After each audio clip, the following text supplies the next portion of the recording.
Respondiendo Jesús les dijo: ¿pensáis que estos galileos, porque padecieron tales cosas, eran más pecadores que todos los galileos?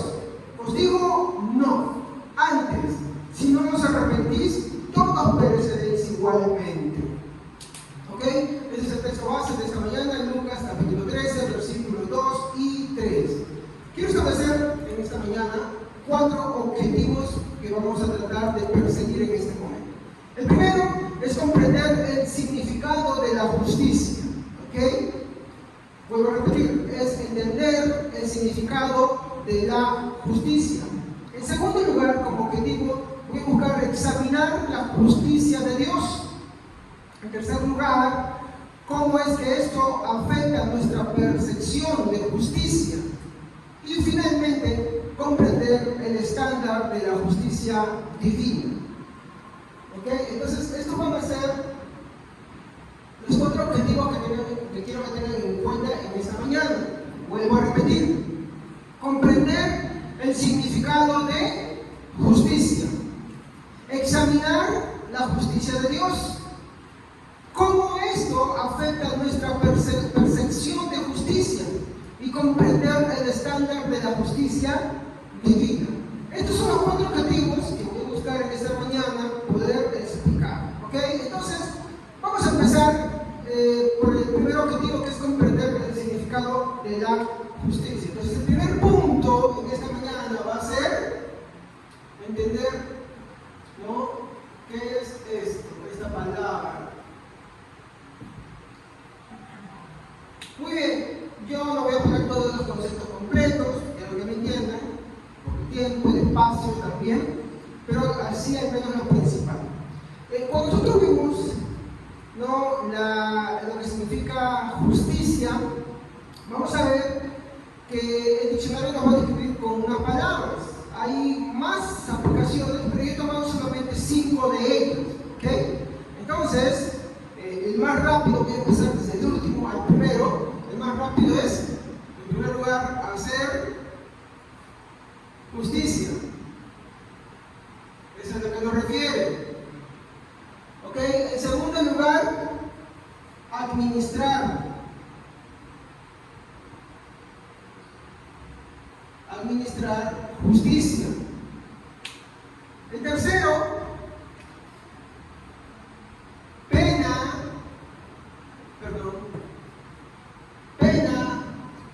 o castigo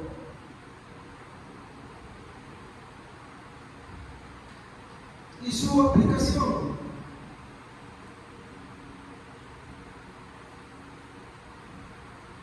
Entonces, ¿qué estamos viendo hasta ese momento?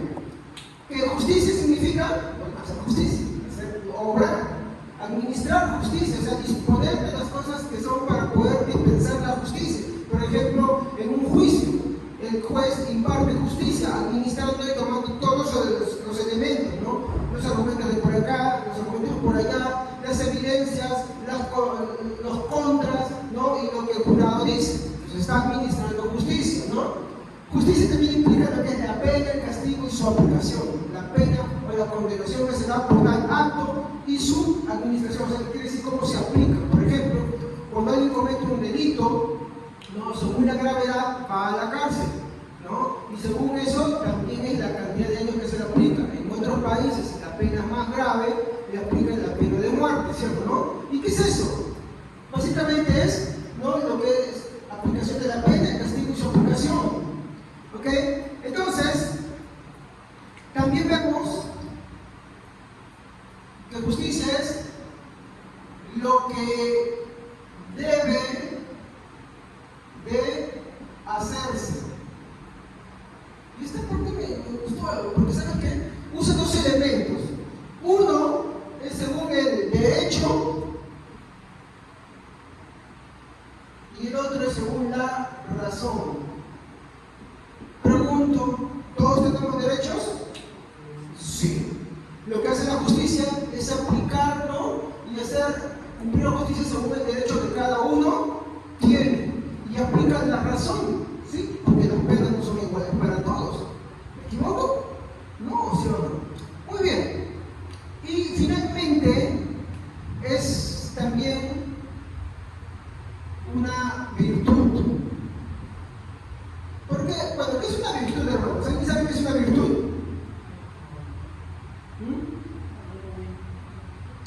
Claro, sí. Es una actividad también, y es una actividad eficaz, es una virtud, porque cuando hablamos de justicia estamos hablando de administrar algo, ¿sí, no? Y virtud aplicado a lo que es la justicia, estamos hablando de algo que es eficaz, de algo que se está haciendo. Entonces es una virtud que inclina a dar a cada uno lo que le pertenece o lo que corresponde. Entonces es una virtud que hace que recibas lo que mereces, ¿no? Discúlpenme, esta palabrita, acá, lo que corresponde. Muy bien. Esto básicamente es lo que el diccionario nos va a decir sobre lo que es justicia. Entonces, ¿puedo buscar en la Biblia un texto que me respalda sobre esto? Bueno, vamos a ver lo que dice Lucas, capítulo 18, versículo 1 al 5. ¿Qué nos dice este texto? También le refirió Jesús una parábola sobre la necesidad de orar siempre y no desmayar, diciendo: había en una ciudad un juez y temía a Dios y respetaba a hombre. Había también en aquella ciudad una viuda, la cual venía a él diciendo: hazme justicia de tu adversario. Y él no quiso por pero después de esto dijo dentro de sí: aunque ni temo a Dios ni tengo respeto a hombre, sin embargo, porque esta viuda me es molesta, le haré justicia, no sea que viniendo de continuo me agote la paciencia. Muy bien. Jesús nos va a querer ejemplificar la justicia, ¿ya? Dándonos un ejemplo para poder entender. Obvio que este ejemplo, hermano querido, yo quiero decirles algo acá, empezando desde ya, no va a mostrar la totalidad, porque Jesús no está diciendo que sea igual, pero quiere mostrar que incluso personas injustas llegan a hacer justicia. Pero en ningún momento quiere equiparar, sino que va a decir, que continúa leyendo, que dice, ¿cuánto más? ¿Y cuánto más se está refiriendo a la justicia de Dios? No que la justicia humana sea igual a la de Dios, pero que sí tiene ciertos rasgos. Que este juez, por estar cansado, por de repente no le aguante la paciencia, ¿qué dice? Le daré justicia. ¿Ok? ¿Motivaciones incorrectas? Sí. Esto es algo que vamos a ver un poquito más adelante. ¿Ya? Porque se suele malentender que al Dios administrar su justicia, pues porque yo soy de una manera o de tal manera, porque hago buenas cosas, y no estoy diciendo que hagamos malas cosas, quiero aclarar ya desde plano, porque esto puede ser para, pues entonces yo puedo hacer lo que yo quiero, yo puedo ir como quiero. No, estás equivocado. No es por ahí. Es un producto de un pensamiento caído, corrupto, no regenerado. Pero sí nos está diciendo el texto que las personas injustas tienden a hacer ciertos actos de justicia, pero por motivaciones incorrectas. Y este texto lo aplica. El juez, ¿cuál es la motivación por la que quiere hacer justicia? ¿Es una motivación correcta? ¿Cuál es? Porque no le molesta, no quiere que lo fastidie, entonces va a hacer justicia para que lo deje tranquilo. Aunque el beneficio, es algo que vamos a ver después, lo reciben las personas, como la viuda lo recibe, esto ante Dios no es agradable. Pero Jesús quiere mostrar que si los seres humanos, siendo personas caídas, administran justicia, la referencia que nos quiere dar es que Dios la aplica con mucha mayor razón. Y no como los seres humanos, sino de una forma mucho más excelente y sin comparación. Entonces, quiero acá hacer unas aplicaciones breves, ¿no? Vemos que los seres humanos tienen modos en los cuales se administran los procesos para hacer cumplir la justicia ante los hombres. ¿Es verdad? Toda sociedad lo tiene. Incluso los pueblos más alejados tienen una forma de administrar justicia. Incluso en los lugares en los cuales no hay, por así decirlo, nombres como jueces, hay siempre hay ancianos que administran la justicia. Hay personas que las hacen cumplir de una forma o de otra, eficaz o no eficaz, pero las hay.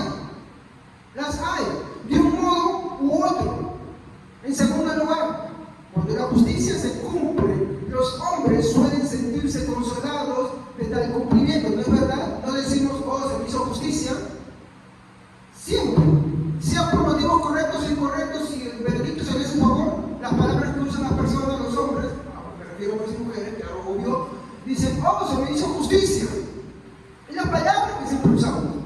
Pero en tercer lugar quiero entender acá esta aplicación, que así como vemos que los hombres, cuando aplican justicia, se ven beneficiados y en cierto modo ellos dicen, ah, se me hizo justicia, y quiero que veamos que la justicia entre los hombres es simplemente una sombra, no un eco de lo que Dios puso en los corazones y en las conciencias de sus criaturas. Romanos nos habla claramente de que Dios ha puesto esto en la mente del hombre natural. No quiere decir que esto lo salve, sino que lo puso como parte de su gracia común para que el hombre no se deteriore. De hecho, Pablo dice, las autoridades están puestas, ¿no? y las que han sido puestas están puestas de parte de Dios. Y adivinen el tiempo de quién estaba escribiendo esto.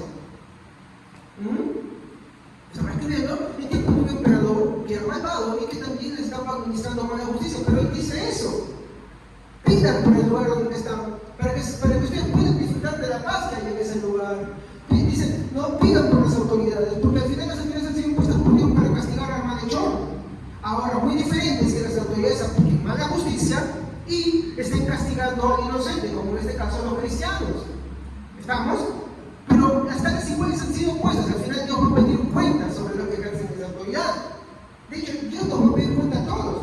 Por ejemplo, a mí me va a pedir cuenta cómo yo administro mi hogar.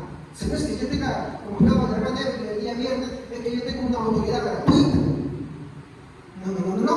O que la autoridad simplemente la tengo por haber nacido diferente a una mujer, ¿no? Y porque tengo ciertas partes que me van a diferenciar de una mujer. No. Dios le da, porque nos da, tiene que pedirle cuentas a alguien. Alguien tiene que ser responsable de algo. Y porque esa persona le va a pedir cuentas de cada una de las cosas de cómo ha administrado, ¿no? Porque a la gente, si bien es cierto, le gusta el texto, ¿no? Ah, el hombre es la autoridad de la casa, sí, muy bien. Pero ese simplemente es un encabezado que engloba ciertos conceptos que están ahí. Y el concepto es que es autoridad porque Dios te va a pedir cuentas. Así como le va a pedir cuenta al juez de cómo impartió justicia, y si fue injusto, le impartirá justicia también a este juez, y mayor será su condenación. De la misma manera, a los hombres también nos va a pedir más cuenta, inclusive. Y eso es algo inevitable. Entonces, como vemos acá, los hombres sienten cierta alegría y cierto gozo cuando las autoridades normales y civiles le dicen, oh sí, Dios, el abogado, el juez nos hizo justicia. ¿Ok? Pero esto, como les digo, es algo que Dios ha puesto para refrenar la decadencia de los hombres. Sí, hoy vemos tantas cosas en las que decimos, oh, esta autoridad que hemos elegido es injusta, este hombre es injusto, este alcalde es injusto, este presidente es injusto, qué sé yo, tantas cosas, ¿no? Puede que algunas de ellas hagan actos de justicia y otras se las pasen por alto. Pero esas cosas Dios las puso. Al final y al cabo Dios las puso. La policía puede ser corrupta y, como dicen al final, pero al final atrapa a algunos malhechores, y cuando atrapa y les administra sus consecuencias, está haciendo lo que Dios les ha ordenado. Cuando un juez manda a la cárcel a alguien por algo que será comprobado, en sí lo que está aplicando es un justo juicio. Pero cuando un juez deja libre al criminal, cuando una autoridad deja libre al criminal, no aplica la justicia, entonces no está haciendo uso de la justicia, de lo cual Dios le va a pedir cuentas. ¿Estamos? Pero al final es un eco, que no la cumplen es otra cosa, pero es un eco de algo que Dios dejó en las conciencias. Y hasta en los pueblos más recónditos hay una especie y una forma de justicia.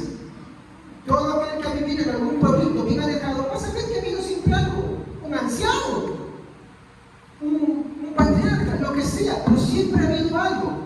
De la misma manera en la iglesia también hay autoridades.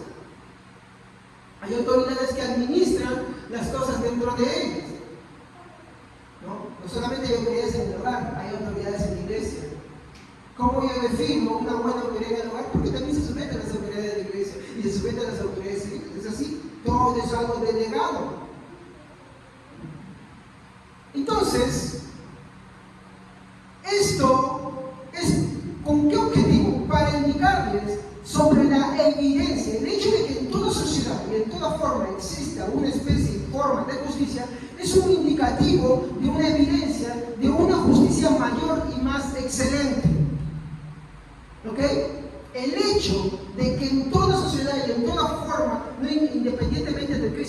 existe una especie de justicia, hasta en cualquier pueblo alejado existe una especie de justicia, hasta en el hogar existe una especie de justicia, y en la iglesia tampoco es la excepción, ¿ah? Es que no es en la iglesia, de que de hecho empezamos todos iguales, que hagamos lo que queramos. Hay autoridades dentro de la iglesia, y dentro de la iglesia las autoridades que rigen son las que están en la iglesia. Eso es muy diferente que tenerlo en cuenta. ¿Me entienden?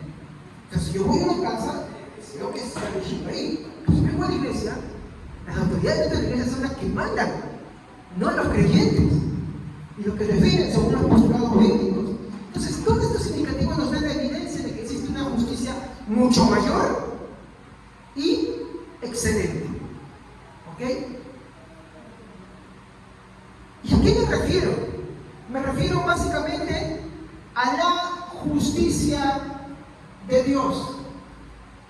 Todas esas cosas son indicios de que existe una justicia más excelente, que es la justicia de Dios. Pues el testimonio, ¿qué dice en Lucas 18:6? ¿Acaso el juez justo? Perdón, me estoy equivocando en esto. En Génesis 18:25 dice: ¿acaso el juez justo de toda la tierra no ha de hacer lo que es justo? Y esto con referencia a una justicia mayor cuando estaban yendo a destruir a Sodoma y a Gomorra. Y Abraham dice: ¿el juez justo de toda la tierra no ha de hacer lo que es justo? Uy, acá me iría por otro tema, mi hermano. Vemos nosotros en el caso de Lot, mi hermano, la importancia de que un hombre en verdad crea en Dios y de que ponga en primer lugar a Dios. Vemos que las hijas de Lot eran mujeres que servían a Dios. No, eran tan corruptas que incluso cometieron incesto, emborracharon a su padre y estuvieron con él. ¿Ok? Es verdad. Pero ¿por qué fueron salvas de la destrucción temporal? ¿Por qué fueron salvas? Eso es importante, por lo cual no se puede hacer tipo desigual. Disculpen que me desvíe un poquito, pero este es un pequeño crítico. Verán, una de las formas de justicia que Dios imparte es porque ve a Lot. Y aunque las hijas de Lot eran impías, eran corruptas, su esposo también, no así, por causa de Lot, hace que los ángeles saquen a su familia. ¿Se dan cuenta? Por eso, qué importante es la figura de un hombre conforme al corazón de Dios. Un hombre conforme al corazón de Dios va a buscar que su familia crea en Dios. No va a decir: ay, sí, ya cuando crezcan van a ellos decidir si creen en Dios. No. ¿Qué dice el testimonio bíblico de Josué? Yo y en mi casa serviremos al Señor. O sea, tú no vas a hacer lo que quieres.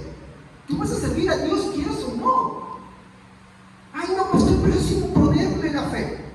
Hermanos, como me comentó una hermana compartiéndome un artículo muy bueno, este mundo le impone sus cosas a nuestros hijos, ¿sí o no?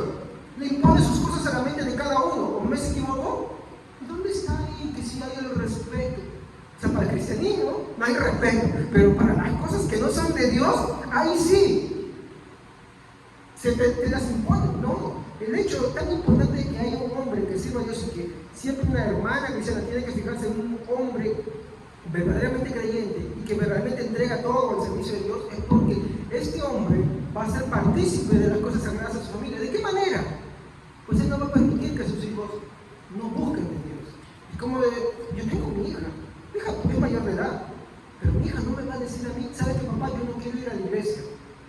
No, tú sirves a Dios y vas a servir a Dios. Y te vas a levantar temprano para buscar a Dios, y te vas a levantar temprano para ir a servir a Dios. Porque yo en mi casa vamos a servir al Señor. Bueno, yo no quisiera ir por ahí, ese sería otro tema, hermanos, que ya lo vería adelante. Pero este mundo ha hecho de la fe tan individualista y tan tergiversada que cada vez afecta más al cristianismo y va en decadencia. Hogares desintegrados, no sirven a Dios, no buscan a Dios. Y usted dirá: ¿pero cuál es la implicancia? Pues es esta. Quiero tratar hoy en día. ¿Okay? Así que acuérdense de este tema de Lot bastante cuando yo hable sobre esto. Mi texto dice: ¿acaso el juez justo de toda la tierra no ha de hacer lo justo? Ahora comparémonos con Lucas, capítulo 18, versículos 6 al 8, por favor, léanlo.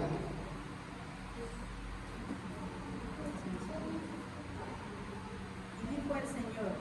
Un poquito más fuerte, hermana, para que todos lo escuchen. Y dijo el Señor, oíd lo que dijo el juez injusto. ¿Y acaso Dios no hará justicia a sus escogidos que clamen a Él día y noche?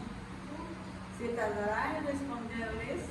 Os digo que pronto les haría justicia, pero cuando venga el Hijo del Hombre, ¿hallará fe en la tierra? Y acá está la gran diferencia. El juez injusto, por eso lo llamo injusto, llega a ser en cierta forma y en cierto modo justicia, ¿sí o no? Pero una justicia que no agrada a Dios, aunque la ministra y la viuda reciben los beneficios, ¿estamos? Pero acá está el problema otra vez. Nosotros tenemos la tendencia a catalogar a personas correctas por el bien que recibimos de forma horizontal, pero no vemos que de forma vertical Dios está viendo otra cosa, y es que las motivaciones de este juez no son buenas, sino son perversas. ¿Por qué? Porque Él no quiere que le molesten simplemente, y Él hace algo bueno por las razones incorrectas. Las razones incorrectas, quiero que me dejen en paz. Ya voy a ir a la iglesia para que no me moleste. Esto va en una aplicación pequeña, Sí voy a decir, sí voy a agarrar una Biblia y sí, para que no me fastidie. Aunque eso es algo bueno, que las personas pueden ver de forma horizontal, de forma vertical, o sea, hacia Dios es desagradable. ¿Se dan cuenta? Hay una gran diferencia. Y la justicia que yo estoy mostrando ahorita en el primer plano es esta. Y el problema es que si nosotros medimos la justicia humana con la justicia divina, cometemos un gran error, porque solamente estamos mirando en este plano.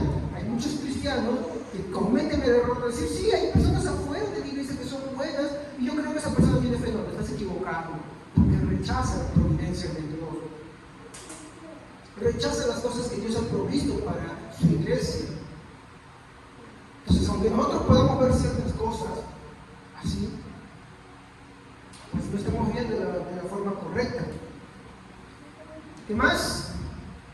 Ya, muy bien, vamos a ir al segundo punto. La necesidad.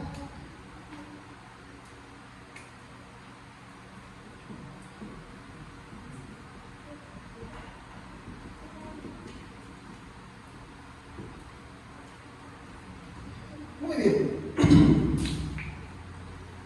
En primer lugar, cuando hablamos de necesidad, queremos decir que es una obligación que hace que algo suceda. ¿Estamos? ¿No? Entonces, en primer lugar, vamos a ver que necesidad, vamos a ponerlo de forma simple, es una obligación. ¿Ok? Ya, muy bien. Y vamos a tomar ciertos ejemplos que ustedes lo van a poder aplicar fácilmente. Por ejemplo, la sed. ¿A qué me obliga? Tengo sed, yo me doy vuelta la garganta sed. Y por necesidad. Y si me resisto, no quiero tomar agua, y estoy un día entero con un solazo, ¿cómo? Muy bien. ¿Y el agua qué te empiezas a ver? Porque por lo general uno se exquisito con el agua y dice, no, yo quiero gaseosa. Cuando dices, oye, ¿quieres agua o gaseosa? ¿Quieres agua o néctar? ¿Quieres agua o jugo? No, yo quiero el jugo, porque a mí la gaseosa no me gusta. No, yo quiero la gaseosa porque a mí no me gusta el jugo, muy amargo. ¿Sí o no? Esa es la palabra que usamos. Pero cuando hay un mayor tiempo de lapso y ya la garganta seca, hay deshidratación. Por ejemplo, a mí me ha pasado mucho, ustedes saben que yo trabajo en limpieza, hago condiciones, pero también en ciertas ocasiones tengo que lavar los autos de mis jefes, son camionetazas. Y antes de que hubiera un techo, yo lo hacía al sol. Y en el sol, está el sol que te da en la cabeza y el reflejo de la lata, te imaginas cómo se te va deshidratando. Yo sí sentía la descompensación, tanto me detenía, por eso este verano no me chocó. No, la descompensación es fuerte, al punto de que cuando yo, ya se me acababa el agua, cuando yo probaba otra agua, el agua me sabía dulce, riquísima. ¿No pasa eso? Eso es un efecto que el cuerpo hace para que tú tengas la necesidad y la obligación de beberla. Pero cuando uno la toma y dice, no, ya se quiere otra cosa, ¿sí o no? Pero vamos a tomar ese caso. La sed. La sed te obliga a tomar agua. Otro ejemplo. El hambre, ¿a qué te obliga? Hay quienes son exquisitos, no les gusta el tomate, no les gusta la lechuga, son exquisitos nomás, siguen siendo exquisitos, no les gusta nada de esto, de aquello y de lo otro, ¿no? Yo tomo el caso de mi hijo, por ejemplo. Mi hijo es especial, yo me acuerdo cuando puso proceso para que le gusten las lentejas. Cuando se iba al colegio, como tenía hambre, llegaba del colegio, se empujaba toda la lenteja y pedía repetición, ¿no? Lo mismo sucede con nosotros. Cuando uno no le gusta algo, sométalo al hambre. Va a ver cómo le va, por obligación, el cuerpo mismo va a hacer que lo que no te gusta sea agradable. Es que eso es el cuerpo. ¿Y es por qué? Porque el cuerpo te obliga a cumplir esa necesidad. Entonces, la necesidad del hambre nos obliga ¿a qué? A comer.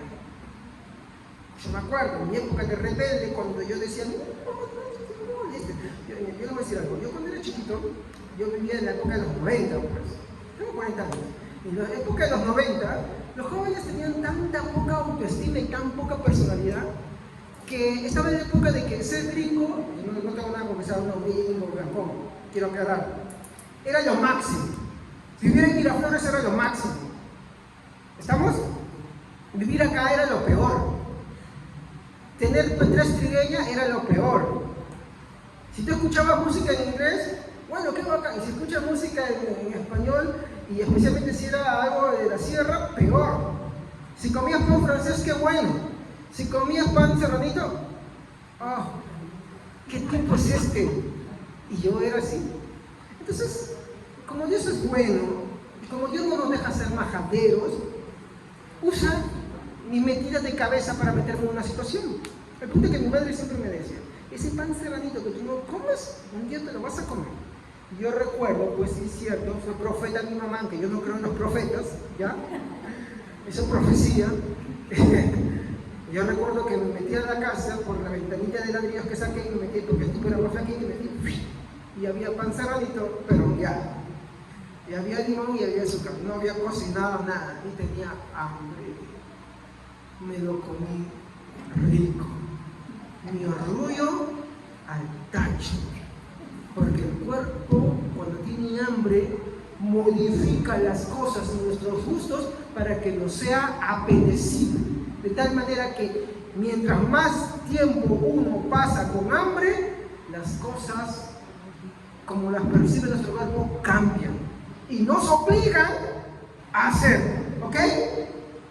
Entonces, ¿me entienden ya lo que es claro una necesidad, no? Una forma bien simple es una obligación que te lleva a hacer algo. Muy bien, entonces puedo pasar con esto al segundo punto de la necesidad. La justicia de Dios es un atributo que se caracteriza y se define por su carácter y su actuar de principio a fin en todo lo que hace y gobierna. ¿Estamos? Entonces, la justicia de Dios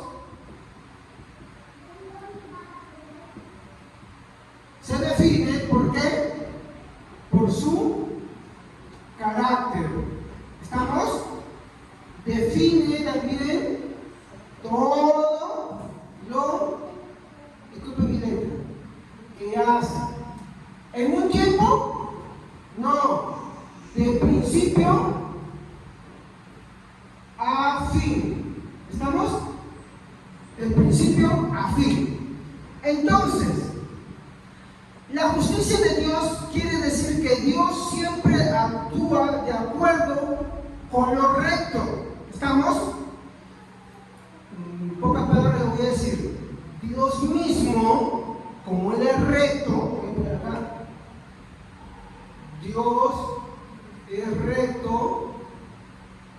¿Y esto por qué? Porque es santo, ¿no? Dios es su misma norma.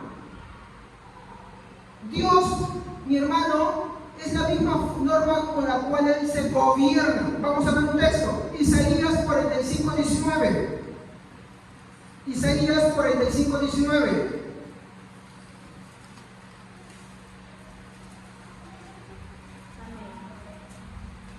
No en secreto, en un lugar oscuro de la tierra. No dije a la descendencia de Jacob, en vano me buscáis. Yo soy Jehová que hablo justicia, que anuncio rectitud. Entonces, como Dios es recto y es su propia norma,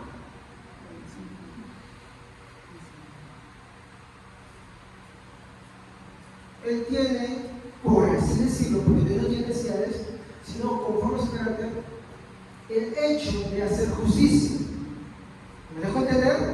O sea, Dios, mi hermano, por su naturaleza, tiene que necesariamente hacer justicia, porque Él es recto y Él es santo.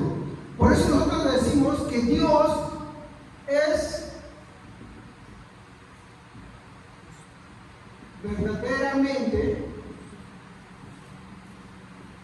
justo, no parcialmente, no una sombra. Vamos a ver Deuteronomio 32:4, a ver. Deuteronomio 32:4.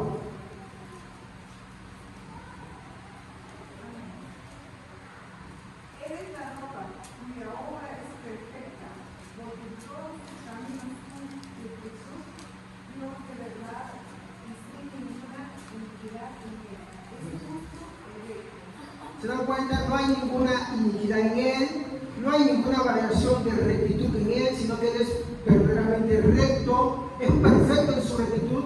Por eso, la necesidad de Dios de hacer justicia está implícita en Él. Él tiene que necesariamente hacer justicia. Entonces, eso nos va a llevar a unas aplicaciones. Que Dios sea verdaderamente justo y por necesidad de Él mismo debe ser motivo de adoración. ¿Me entienden? A ver, cuando estudiamos la aceidad de Dios, ¿qué decíamos? Que Dios no tiene necesidades, sino que Él mismo es autosuficiente. Él subsiste no por algo externo a Él, sino por Él mismo. Por ejemplo, lo contrario somos nosotros. Nosotros, para subsistir, para existir, necesitamos de ciertos elementos externos a nosotros mismos. Por ejemplo, para poder respirar necesitamos del oxígeno. ¿Estamos?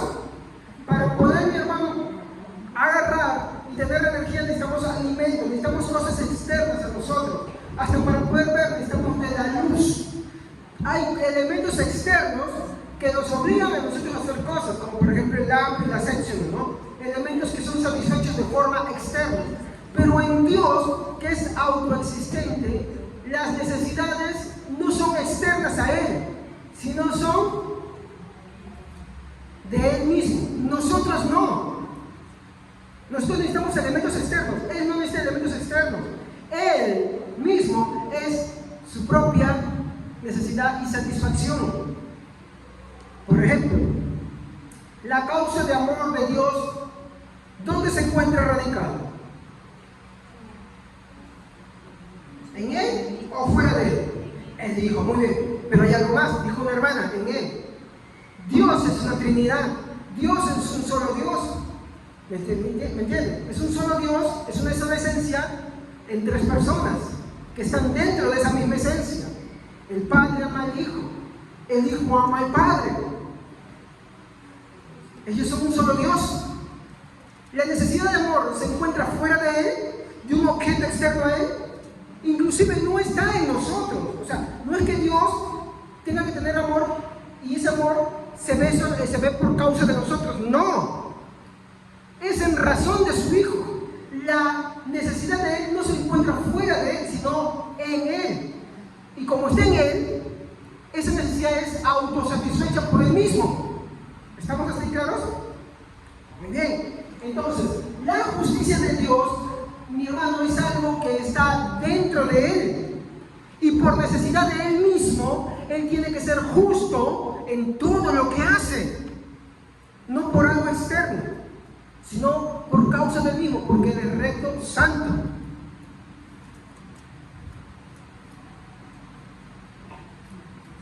En segundo lugar, repito, en primer lugar, que Dios sea verdaderamente justo y por necesidad del mismo debe ser el motivo de nuestra adoración. Hoy no voy a decir el motivo porque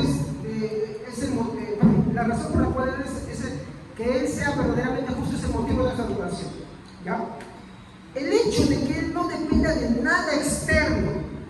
que sea justo por sí mismo debe ser un consuelo para nosotros. Esto, en segundo lugar, se debe a que es imposible el hecho de que Dios sea justo, que nada tenga que estar fuera de él para que él sea justo. Esto se debe a que la justicia, mi hermano, de él está implícita en su propio ser, en su propio carácter, y por tal razón es imposible de que Dios deje de ser justo en algún momento. A ver, voy a explicarlo así. Hermanita, ¿cuál es su nombre? Giovanna. ¿No se puede hacer un ejemplito? Ya. Su hijito es Santín. Muy bien. El ejemplo que voy a tomar es fuerte, pero lo que busco es la reflexión.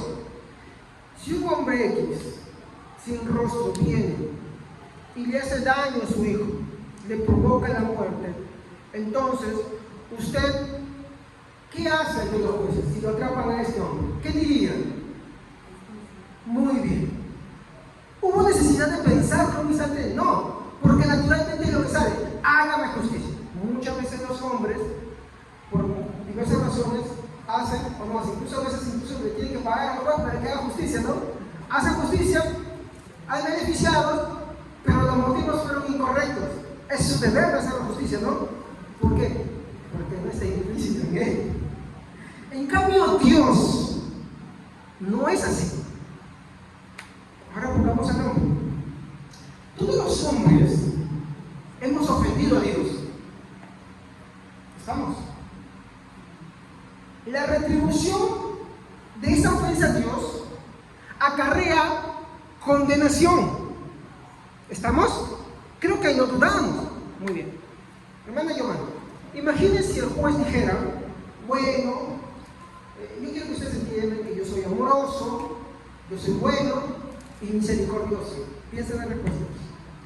Y como yo soy misericordioso y este hombre malvado le ha quitado la vida a Santino, yo voy a dejar libre. ¿Qué le diría usted al juez? Una palabra antónima de justicia es injusticia.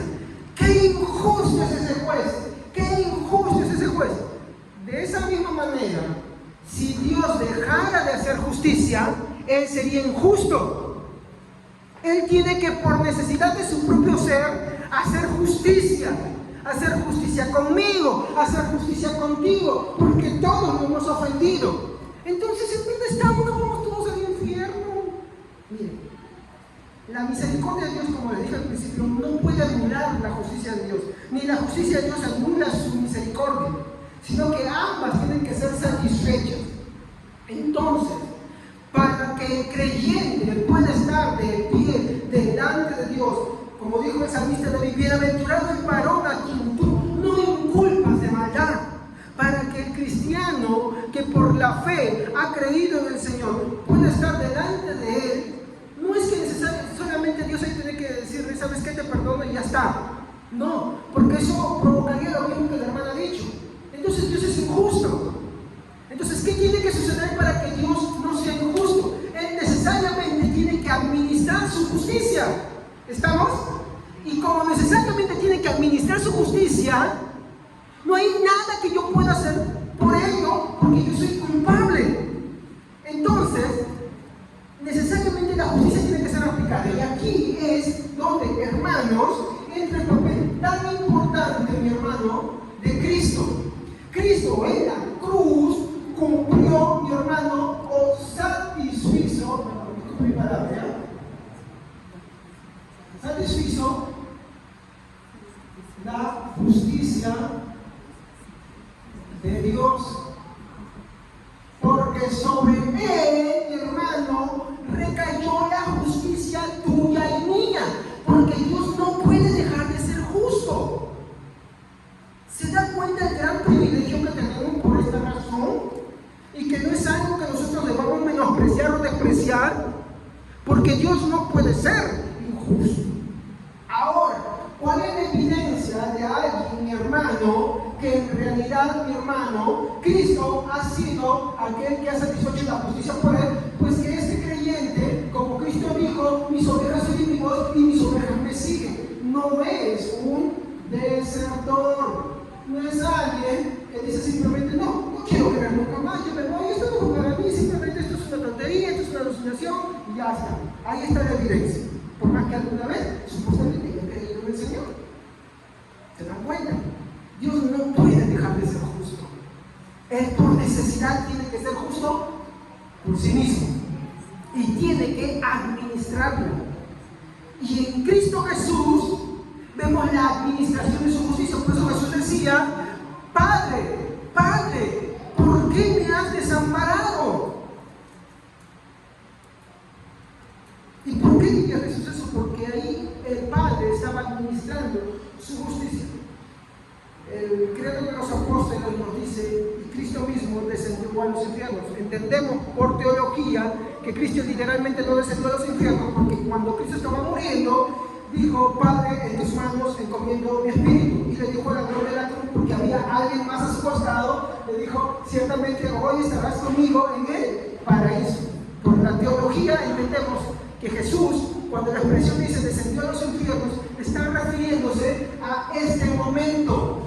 Que Jesús, en este momento, porque Jesús, ¿qué es lo que dice el Cristo Jesús a Nicodemo? ¿Y qué es este mismo? Aquel que está sentado arriba, en las nubes, ¿ya? Aquel mismo que descendió, lo mismo que dice Efesios. Y él mismo descendió. ¿Y quién es aquel que descendió a las partes más profundas? Sino aquel que subió a lo más alto y dio dones a los hombres. ¿Y de qué está hablando? De que Cristo, cuando dice la expresión descendió a los infiernos, está hablando de todo este momento. Porque Cristo en la cruz del Calvario está sufriendo el juicio de Dios. ¿Y cómo se manifiesta el juicio de Dios? Que ese es el siguiente atributo que hablaremos, que es la ira de Dios, es la manifestación, la administración de lo que es el infierno. Que es el infierno, la separación de la gracia de Dios. Entonces Cristo está sufriendo esto. Él no merecía sufrir esto, pero en obediencia a su Padre sufre lo que es la administración de la ira de Dios, el sufrimiento de lo que es el infierno en ese momento. Y Él toma nuestro lugar allí en ese instante.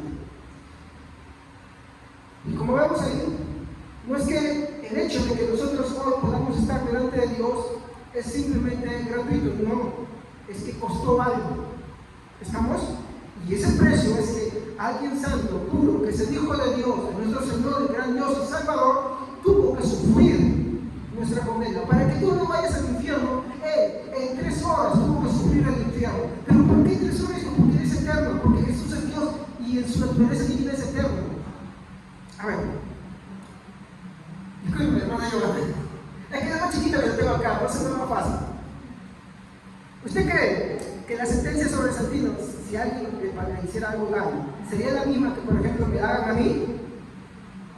No, mire, moralmente, definitivamente sale rápido, porque en función del ser, que es el potencial que tiene, Santino tiene un potencial, no sé cuántos años, pero no sabrá, de repente sería 120 años, qué sé yo, puede ser esto, aquello, lo otro, desarrollar su vida, tener hogar, pero cuando alguien viene y le frustra su vida, corta todo ese potencial. Por lo tanto, la condena es mucho más grave para un niño, para un bebé, que para un adulto o un anciano. Es por razón de la naturaleza del ser. ¿Cuánto quería llegar a este momento para hablar de eso? Entonces, cuando uno ve lo que está sucediendo con Cristo, Cristo no solamente era hombre, no solamente era verdadero hombre, era verdadero Dios. Y la naturaleza de Dios es ser eterna. Por eso, una ofensa contra Él demanda un castigo eterno. Asimismo, esos sufrimientos en tan solo 3 horas eran más que suficientes para tener un alcance eterno en función de que Él, como Dios, también es eterno. Por eso viene el cáncer. Una ofensa contra Él demanda un castigo eterno. Así como el sufrimiento de Él, que fueron tan solo unas horitas, demanda la privación de ese juicio para nosotros eternamente. Por eso es que Dios nos promete, ¿no?, el cielo y la vida eterna. ¿Sí o no? Es eso. ¿Hasta que me entendieron? Dios por necesidad tiene que ser justo. Muy bien. Por eso la definición que hacemos ahora es que Dios es verdadero.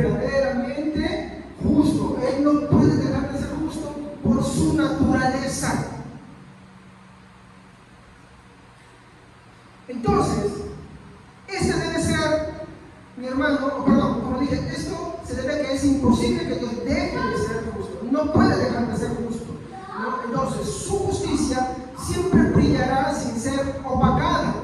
Y debe ser esta la razón por la cual debemos adorarle por necesidad.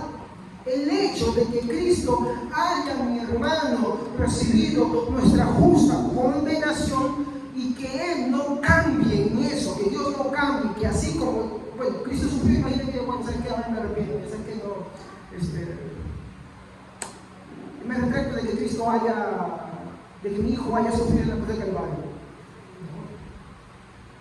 Entonces yo creo, hermano, que la salvación no se pierde.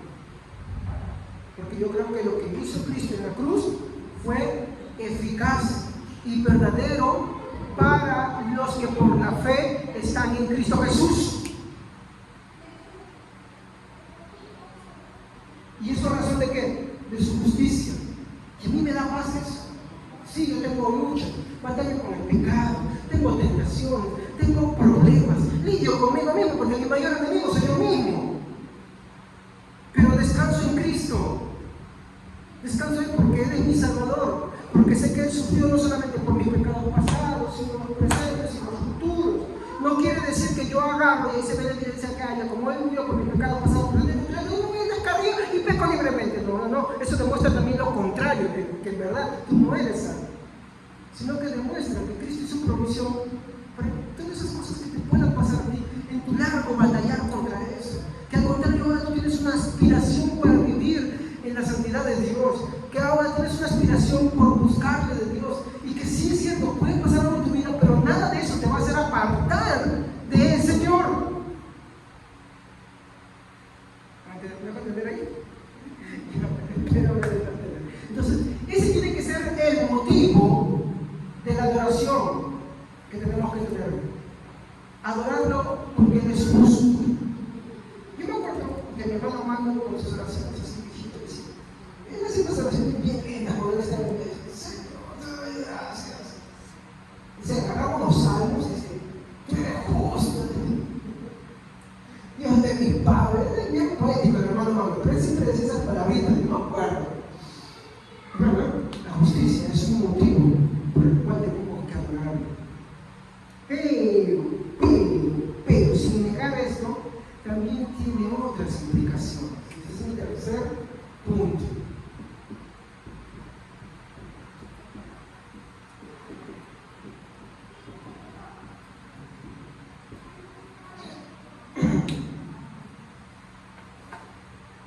En primer lugar, que Dios sea verdaderamente justo tiene fuertes repercusiones sobre la humanidad con respecto a nuestra relación con Él, el efecto sobre nosotros y el cómo somos, y las consecuencias sobre nuestro destino, porque como dice el número 14:18, de ningún modo tendrá por inocente al culpable. Voy a ponerlo de esta manera.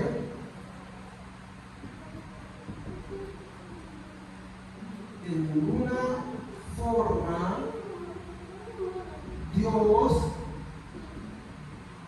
tendrá por inocente al culpable. Y aquí es donde nosotros debemos, mi hermano, ponernos a meditar. Para los que quieran ver esta porción, les sustraigo del número 14:18. Algunos dicen, no está mencionando, está inventando la Biblia, ¿no? Yo estoy parafraseando y extrayendo esto del número 14:18, para que quieran leerlo como es ahí. Luego si tienen que se preguntar, pues no sé, realmente yo mando exclusivo para ayudarme a ilustrar lo que quiero dar. Quiero enseñar esto bajo dos formas. La primera es como la buena noticia. Obvio, les puse la contraria, ¿no?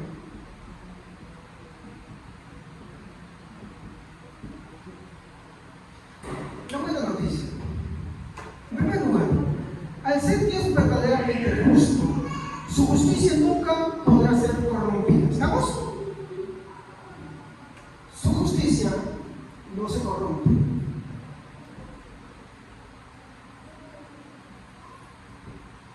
La justicia de los hombres se corrompe, ¿sí? Por dinero, por beneficios, por parentescos. ¿Me equivoco? Sí. Pero cuando hablamos de Dios, su justicia no puede ser corrompida. No hay nada que le puedan dar a Él. De hecho, las culturas paganas creen que sí. Por ejemplo, quieren recibir favores y ¿qué hacen? Ofrendas. ¿No? Ay, ¿y hago esto para recibir esto? Ay, voy a dar dinero para recibir este Dios, porque también el versículo dice, no, Dios multiplica el 100 por 1 el dador alegre, ¿no? Y no malentienden esto, ¿no? De hecho, es que no es así. Cuando uno ama a Dios, da dadivosamente, da generosamente, no porque vaya a recibir algo. Pero si te vas a dar algo para Dios, no esperes que Dios te dé algo a cambio. No, así no es. ¿Estamos? Damos por agradecimiento, damos por generosidad, damos porque entendemos lo que la Biblia dice y el Señor ha hecho por nosotros. No porque vamos a recibir algo, porque dar, esperando recibir algo, es ser interesado. Y esa es la forma en cómo todas las culturas paganas creen en Dios. Y nuestro Dios no puede ser rebajado a eso. La Biblia no da ese testimonio, no da esa forma. Entonces me da la razón de ser mezquino. No, que Dios te muestra que si tú eres mezquino, tú eres avaro, egoísta, pues simplemente tú no has creído en Dios. En verdad, no has nacido de nuevo. No entiendes a Cristo, no entiendes el cristianismo. Y es la verdad. Entonces, al ser Dios verdaderamente justo, su justicia no podrá ser corrompida. Dios, al ser santo, aborrece ¿qué cosa?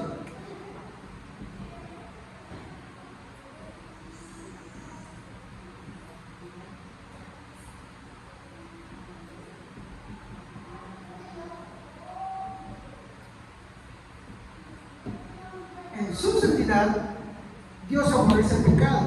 ¿Estamos? Y esto no puede ser, mi hermano, corrompido.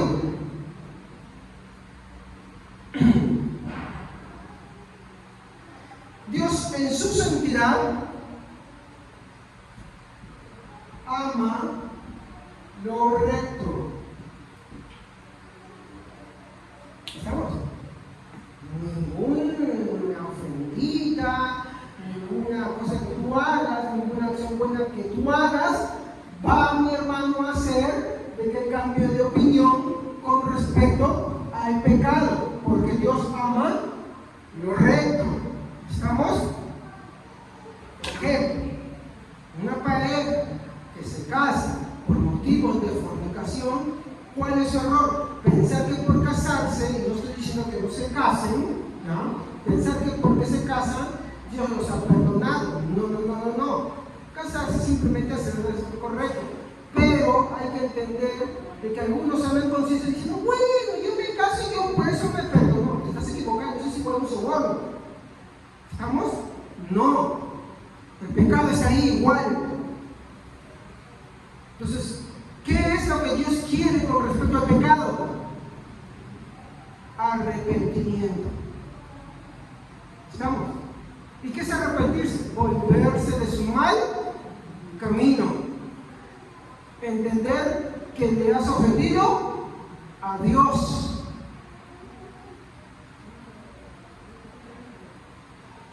Y eso es porque Dios siempre actúa de acuerdo a sus propios preceptos, ¿no? Cuando hablamos, mi hermano, decimos que Dios, ¿no?, hace conforme, ¿saben qué preceptos? Sus mandamientos. Los 10 mandamientos. Él va a actuar siempre conforme a sus 10 mandamientos. ¿Por qué? Porque procede de su carácter. ¿Y cómo empieza el primer mandamiento? Porque Dios juzga al mundo. Amarás al Señor tu Dios. No dice que amarás a tu esposa en primer lugar. lugar, a tus hijos en primer lugar, a tu perrito, a tu mascota, lo que tú quieras. Sino que amarás al Señor tu Dios con todo tu corazón, con toda tu alma, con toda tu mente y con todas tus fuerzas. No te harás imagen ni ninguna semejanza. No te inclinarás ante ellas. Honrarás a Dios. Acuérdate del día de reposo para santificarlo. Y hay muchos que no están. Dios ama lo recto. Dios ama, mi hermano, ser justo. Y Dios siempre va a actuar conforme a sus mandamientos. Mi hermano, aquí yo quiero que me entiendan una cosa. Yo puedo tener mi propia forma de pensar, pero cuando Dios imparte justicia, Él la hace conforme a sus mandamientos y no conforme a tú no puedas dispensar, hermano, querida hermana. Entonces yo puedo tener miles de cosas, miles de pretextos, pero sé que de todas esas cosas Dios te va a demandar. De hecho, incluso dice, de cada palabra que sale de tu boca, Dios te rendirá cuenta. Si no tienes control para nada, también te va a pedir cuenta por eso. No tienes refreno, Dios te va a pedir cuenta por eso. Cada acción, cada pensamiento que está en contra de sus mandamientos, de sus preceptos, Dios te va a pedir cuentas de eso. ¿Por qué? No, porque yo soy bueno, porque esto no te visto que yo. No, Dios es recto, Él ama su rectitud y Él ama su justicia y Él aborrece el pecado. Y cuando vemos que ese pecado, podemos todo lo contrario esto. Porque no enfocamos en los pecados, mi hermano, con los 5 mandamientos que van ahí en adelante aplicados son. Pero nos olvidamos que hay otros 5 atrás, mi hermano. Esos también son pecados, hermano. Porque los primeros van con respecto a Dios. A la gente le gusta aplicar los que van conforme al hombre muchas veces, pero se olvidan de los otros primero. Por eso Dios va a demandar. A veces, si dicen, entonces, yo no entiendo, muchos hermanos, estoy cambiando de su forma de pensar, claro, porque voy entendiendo lo que va diciendo la Biblia. Entonces cambio por eso. Sería necio de mi parte no cambiar eso, sabiendo que Dios ama la justicia y me va a pedir cuentas por esas cosas.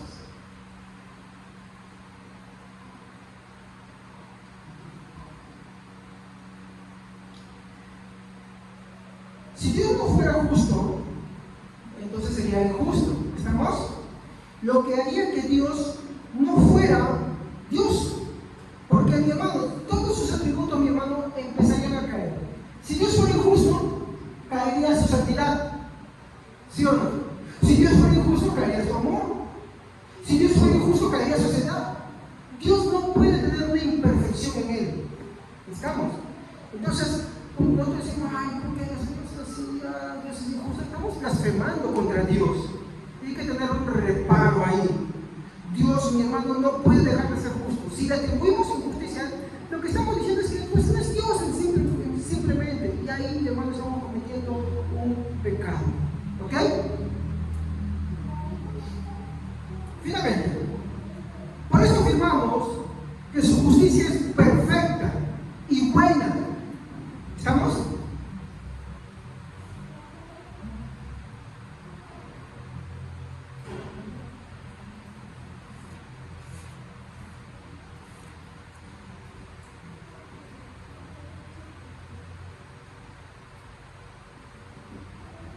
A ver, esto no tiene mucha diferencia con nuestra sociedad, porque algunos dirán, no, Dios va a ser así, yo no creo que sea justo de parte de Dios sea así, si Dios es amoroso.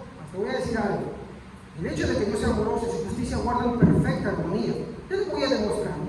Alguien te asalta y lo agarran y lo meten preso. ¿Cómo te sientes tú?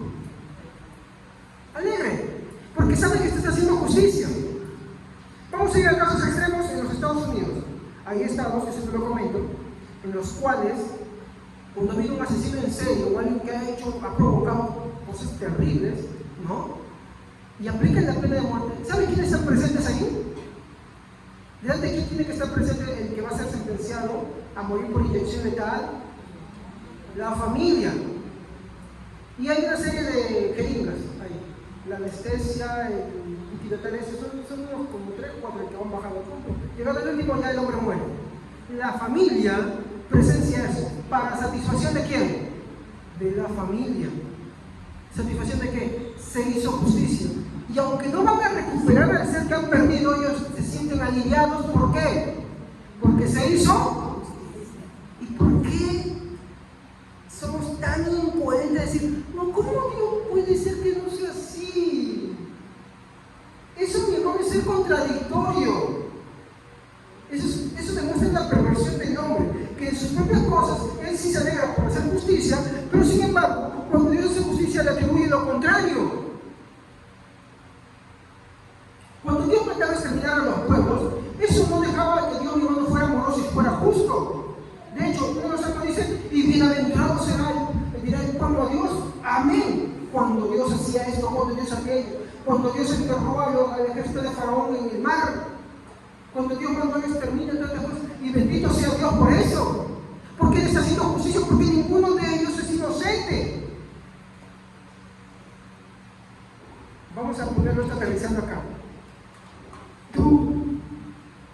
Yo, ni tú, ninguno es inocente.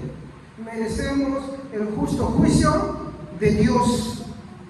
Decir lo contrario es, mi hermano, como decían antiguamente, ser anatema. No podemos atribuirle esa injusticia a Dios.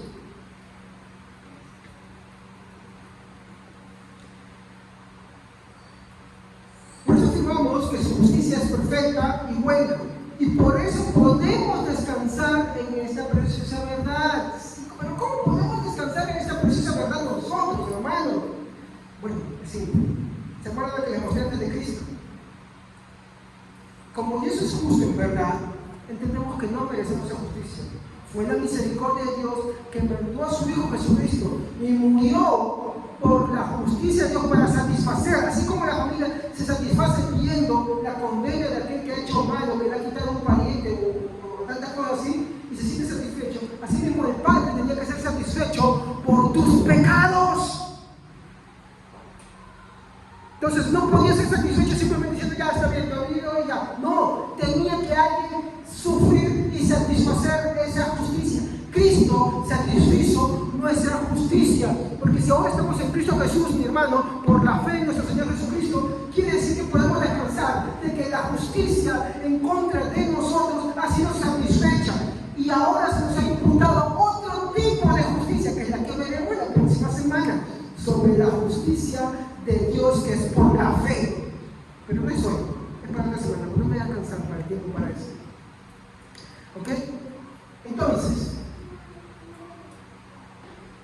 gracias a que Cristo en la cruz satisfizo la justicia del Padre, podemos descansar nosotros en Él. Porque como dice el apóstol Pablo, ninguna condenación hay, libro de Romanos, ninguna condenación hay para los que están en Cristo Jesús.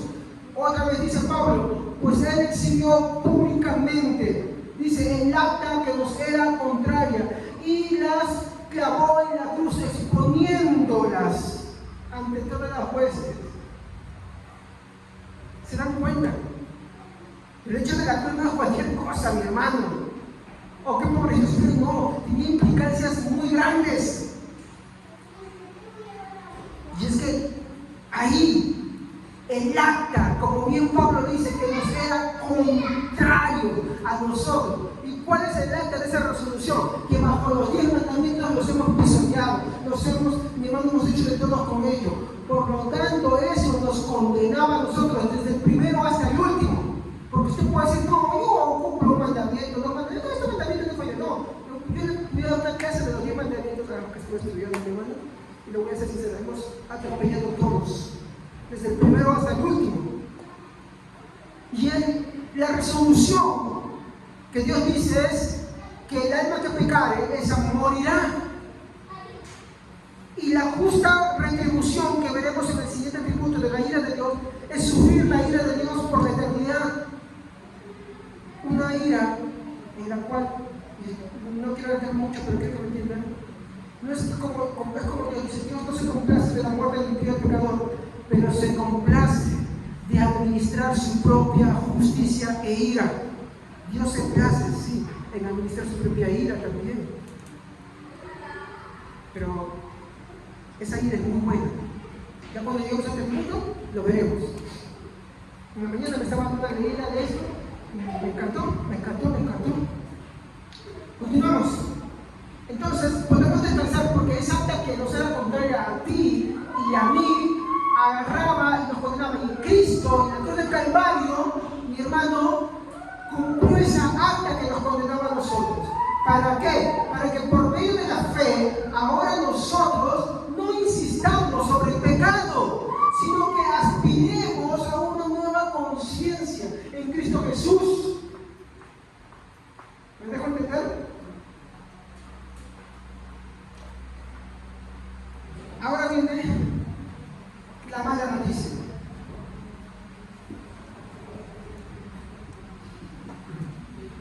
No, pastor, ¿por qué será la mala noticia que les hablamos? Es una muy buena noticia, porque gracias a eso yo puedo descansar en Cristo Jesús. ¿Estamos? Yo puedo descansar en Cristo Jesús. Si puedo dar una pequeña aplicación acá, es preguntarme, ¿tú estás en la gracia del Señor Jesucristo? Sí, yo estoy en la gracia del Señor Jesucristo. Entonces, ¿tienes una aspiración a no ofender los mandamientos de Dios? ¿O te da igual pisotearlos? ¿Te sientes bien de pisotearlos? ¿O cuando falles en ellos te sientes mal y vas a Cristo, aquel que pagó las consecuencias de tu pecado? ¿O como tú te dices, sí, pero me da igual, sí, Cristo murió? No, eso demuestra que Cristo no murió por ti. Porque entiendes lo que costó. Porque cuando fallas, entiendes lo que le costó a Él y estás viendo tu ingratitud. Y no te sientes orgulloso de tu ingratitud, sino que te sientes mal de la ingratitud. Y vas arrepentido a Cristo. Como diría, si te vas a arrepentir por mí, 100,000 veces tengo que decir, Señor, que quiero fallar otra vez, ayúdame. 1,000 veces empezamos a tener nuestra muerte. Y es buena, porque yo puedo descansar en esto. Como escuchamos un predicador, antes la ley de Dios era mi enemiga porque me decía, vas a morir por esto. La ira de Dios está sobre ti por esto. Pero ahora que soy en Cristo Jesús, la ley ya no es mi enemiga, ahora es mi amiga. Amo, aunque muchas veces fallo, muchas veces, pero la amo porque sé que se desprende del carácter de Dios. No la desprecio porque sé que viene del propio ser de Dios. Y procuro y le pido a Él, como decía la frase, ¿no?, de Agustín de Hipona, que me encanta: pídeme lo que quieras, concédeme todo lo que pides. Yo no veo nada de orgullo en esa frase, sino yo veo la necesidad del amor a querer honrar a Dios. Entonces es bueno. Ahora, como decía, viene la mala noticia. Pastor, si se le acabó la noticia, voy a guardar esto ya.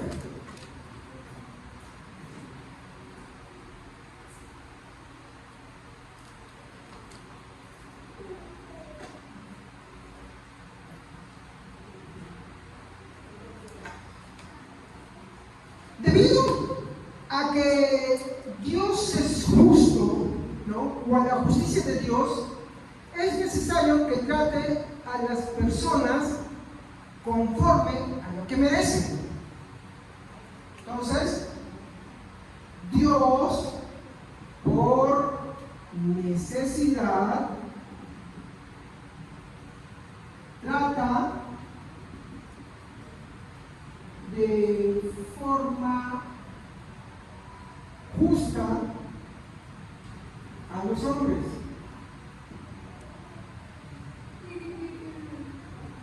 ¿Estamos? Necesariamente Dios tiene que tratar de forma justa a los hombres. Entonces, yo quiero que ustedes piensen. Ustedes se han esforzado por muchas cosas, ¿no? ¿Sí, hermanos? ¿En cuántas cosas se han esforzado en su vida? Podemos hablar desde un trabajo, desde una carrera, desde su casa, criar a sus hijos. ¿Estamos ahí? Quiero que tengan en mente por cuántas cosas se han esforzado en su vida. ¿Sí? ¿No? Sí. Yo creo que todos Nos hemos forzado en 1, 2, 3, 4, hasta 5 cosas. ¿Estamos? Muy bien. Entonces aquí quiero hacerles una pregunta respecto a eso. ¿Es verdad que todos se han esforzado en muchas áreas de su vida? ¿Sí? ¿Es verdad o falso? ¿Verdad? Sí, ¿no? Muy bien. Entonces, quiero preguntarles algo.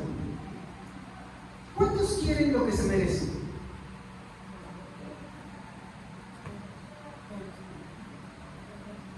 ¿Sí? ¿No? ¿Todos? Muy bien. Una pregunta.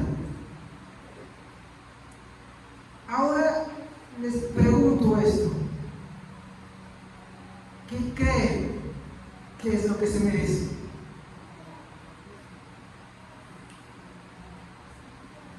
Porque ustedes me dijeron que sí se lo merece. Ahora les pregunto, si se me esa pregunta, ¿qué es lo que ustedes creen que se merece? Se están esforzando muchas cosas, ¿no? Sí. ¿Qué es lo que creen que se merece? Puntualmente. La retribución de eso, ¿no? Ahora, ¿qué se merece?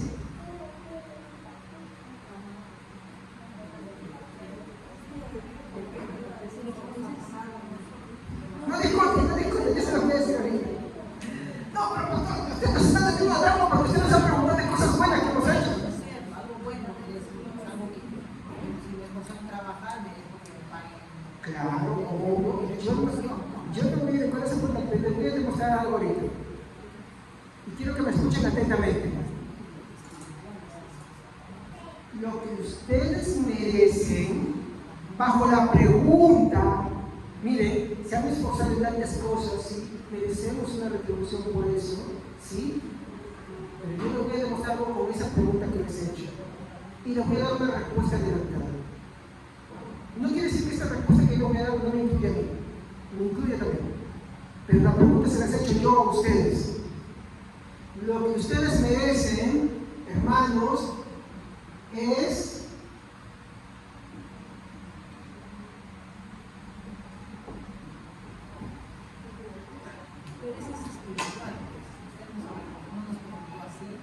sí, lo voy a demostrar ahorita. Paciencia.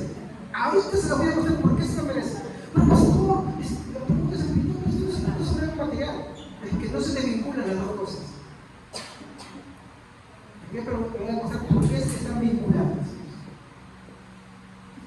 Tal vez, acá está mi nota, tal vez usted piense que usted merece una buena retribución por todo el esfuerzo que ha hecho durante su vida y durante muchas cosas que buenas usted ha hecho. De repente trabajó por llevar adelante a su familia, de repente se esforzó por tener una profesión, de repente se esforzó por construir una casa y por eso usted dijo, bueno, yo he hecho buenas cosas. Marcos 10:18.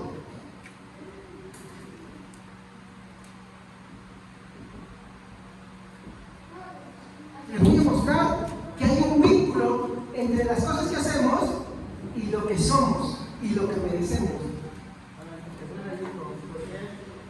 Me llaman bueno, muy bueno, y no solo un Dios. Miren lo que Jesús dice. ¿Por qué me llamas bueno? ¿Qué es lo que le dijo el hombre, el joven rico, a Jesús? Maestro bueno, ¿qué haré para heredar la vida eterna? Y ustedes me dijeron, bueno, ¿qué mis hijos? ¿Qué dice uno de los mandamientos con respecto a los padres? Honra a tu padre y a tu madre. ¿Qué dice uno de los mandamientos morales? No adulterarás. ¿Qué dice otro mandamiento? No codiciarás. ¿No son esas obras? ¿No son actos que son considerados buenos y que debemos pensar que están dentro de las buenas cosas que hacemos? Por ejemplo, sacar adelante un hogar trabajando y rompiéndote, ¿no? Porque tus hijos, ¿no es algo bueno? Que los hijos hagan una profesión y te retribuyan en el hogar. Mire, este me sigue ese mandamiento, hermanos. Solamente que a veces nos pasamos por largo y no vemos que está ahí. ¿No es algo bueno? Sí, es bueno. Pero ¿por qué dije yo merecen amor? Vamos a sacar este punto y les va a gustar. Espero. Esto lo voy a poner bajo el punto 3. El hombre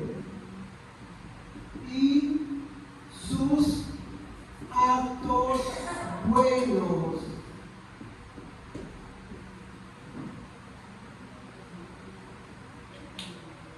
Y esto lo van a poder aplicar a todo lo que hacen.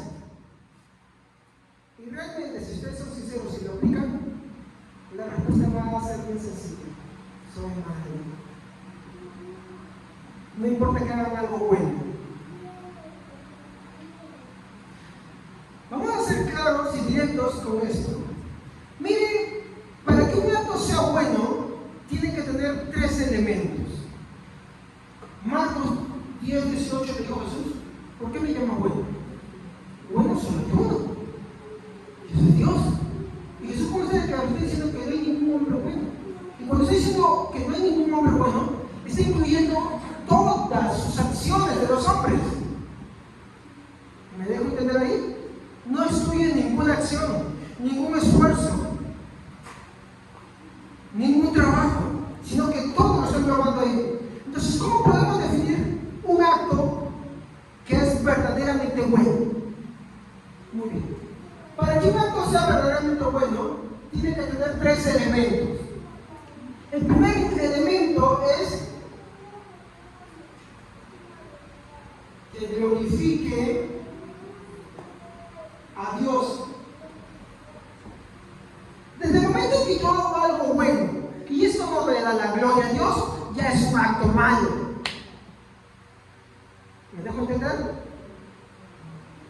A ver, cuando usted hace un trabajo, por ejemplo, dice usted, por ejemplo, yo tengo que trabajar porque voy a sacar adelante a mis hijos porque mi familia necesita. ¿Es un acto bueno? Sí, es un acto bueno. ¿Estamos? Miren lo que digo. Yo tengo que trabajar porque voy a sacar adelante a mi familia, porque mis hijos lo necesitan, mi hogar lo necesita. Es un acto bueno, ¿sí o no? Pero es la pregunta: ¿en dónde está glorificando a Dios? No estoy diciendo que no hagan eso, ojo. Yo no he dicho que es un acto totalmente malo. Lo que estoy diciendo es que no es un acto verdaderamente bueno. ¿Por qué?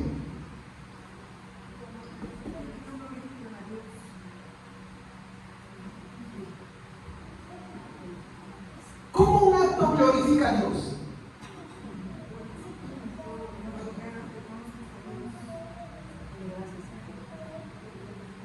Muy bien. Reconoce, da gracias a Dios, tiene en mente que lo que está haciendo es para que su familia tenga una paz y así mismo tenga la provisión, porque quiere guiar a su familia a Dios. Hay mucha gente afuera que trabaja y se desvive y se da de alma, pero no le da la gloria a Dios. Lo hace para, sí, es cierto, para dar sustento a su familia, para que tengan un desarrollo, para que crezcan de esa manera en una u otra área, pero no para glorificar el nombre de Dios. Porque Cristo viene y sufrió, por ejemplo, por todos nosotros. ¿Por qué hizo su labor? Dijo: Padre, he cumplido tu obra, te he glorificado. Él exaltaba y reconocía al Padre todo el tiempo. Cuando tú te esfuerzas, reconoces a Dios, glorificas a Dios por lo que lo haces, o simplemente dices: hice esto lo bueno. Estoy satisfecho porque lo ves. O por ejemplo, los que estudian, ¿cómo glorifican a Dios? Que voy a terminar de estudiar, ya no voy a ver a este viejo verde que tanto me tiene molesto en la casa. Voy a ser independiente ahora sí. Me tiene hinchado. Pero nada más que el primer día que ya tenga mi primer sueldo, me voy de la casa. Está bien. Pero ¿cómo glorificas a Dios con eso? Escogí esta carrera porque me gusta. ¿Y cómo glorificas a Dios con eso? O te pusiste a pensar antes: Señor, ¿cómo yo puedo servir con esto? ¿De qué manera esto voy a trabajar sin que yo me aparte de ti? Porque si tú tocas una carrera y tú dejas al Señor, eso no glorifica a Dios para nada. Ya le rayas, ya caíste ya. Por más que terminar la carrera es bueno, hacer una profesión es bueno, ¿sí o no? Pero no es verdaderamente bueno. ¿Por qué? Porque no glorifica a Dios. Y hermanos, ustedes si se tan solo con este primer punto analiza todos los actos buenos que no glorifican a Dios. Vamos a ver un raro padre y madre. Tú no siempre de repente porque le tienes miedo, o de repente repente porque agarra y bueno, eso que no me vea mal, o regañadientes. Pero tú lo haces verdaderamente porque tu Dios es tan bueno y amable y te dice, honra a tu padre y a tu madre. ¿Haces por eso? Tú puedes ser muy bueno si papá, tu mamá, tus amigos, esto, lo otro. Es un acto bueno, pero no es verdaderamente bueno. Y todo acto que no es verdaderamente bueno no es en sí mismo bueno, es parcial, es medio bueno porque le falta un elemento. Porque para que Dios sea, para Dios sea verdaderamente bueno, tiene que glorificar a Dios. No importa lo que hagamos, si un acto bueno no glorifica a Dios, no es verdaderamente bueno. Es verdaderamente bueno y beneficioso para todos los que te rodean así. Pero para Dios, como dice, vuestras obras son trampos de... ¿Por qué son trampos? Como dice, no glorifica a Dios. ¿Se da cuenta? Y ahí está la respuesta. No, es que yo cuando ustedes se lo preguntan, es cómo uno se siente, porque uno, por ejemplo, es como usted cuando trabaja en la noche, viene a descansar, dice, me lo merezco el descanso. ¿Por qué? Porque he trabajado toda la noche. A eso yo me refiero. Claro. Pero, muy bien, uno se siente satisfecho. ¿Pero eso glorifica a Dios? No. Ahí es porque está parcialmente bueno y no bueno. Es que, claro, sí tiene sentido. Pero lo que yo busco que entiendan algo, que todas esas respuestas que nosotros decimos, sí son buenas, son parciales. Y cuando algo es parcial, aquí lo voy a dar un ejemplo, no es netamente bueno. Por ejemplo, ustedes me han traído agua, ¿sí o no? Voy a partir la mitad. Y digamos que alguien me trae Coca-Cola y le echa la mitad. ¿Qué es? ¿Es agua o es Coca-Cola? Es medio. Así son todos los años. Nos podemos sentir satisfechos con eso, pero no son netamente buenos. Para que algo sea netamente bueno, todo tiene que ser. Y para que todo eso sea así, en primer lugar tendría que glorificar a Dios, no importa lo que hagamos. Entonces lo que yo busco acá es analizar que sí es cierto, nos podemos sentir satisfechos con eso, pero no deberíamos. ¿Por qué? Porque hay un pequeño problemita. No glorifico a Dios. Voy a pasar con esto. Por ejemplo, yo leo, investigo, estudio, hago esto. Pero si mi predicación no glorifica a Dios, ¿y cómo glorifica a Dios? ¿Diciendo gloria a Dios? No. Mi fin es que reconozcan a Dios cuán buena y cuán hermosa es su justicia y que no hay nada injusto en Él. Pero si yo lo hago para demostrar simplemente, miren ustedes, iletrados, por así decirlo, ociosos, como se llama Marta Hildebrand, flojos, ignorantes. Eso se cuenta como dice de Marta Hildebrand, ¿no? Ya bueno, si esa fue mi gente que lo va a hacer así, mi acto, por más que yo no diga las palabras, es algo que no glorifica a Dios. Todo, ninguna cosa que hagamos se separa de eso. Y ahí está el problema que muchos no entienden. Quiero que me comprendan. No importa el acto bueno que tú hagas o la satisfacción que tú tienes. Si esto no glorifica a Dios, entonces no es un acto totalmente bueno, por lo tanto es parcialmente bueno, pero no es agradable a Dios. Para que sea verdaderamente bueno, tiene que provenir de Dios mismo. Por ejemplo, la fe. ¿La fe es necesaria para agradar a Dios? ¿Seguros? A ver, las 5 solas que creen. Sola fe, pero hay una cosa más.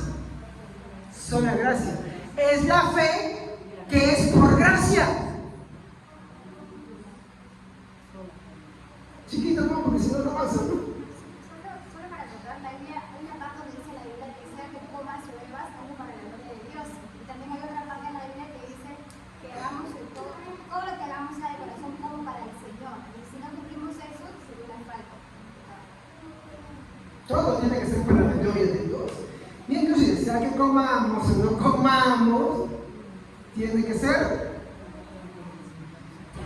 Buen dato, no lo tenía acá apuntado, pero gracias por la acotación, está muy buena. Segundo,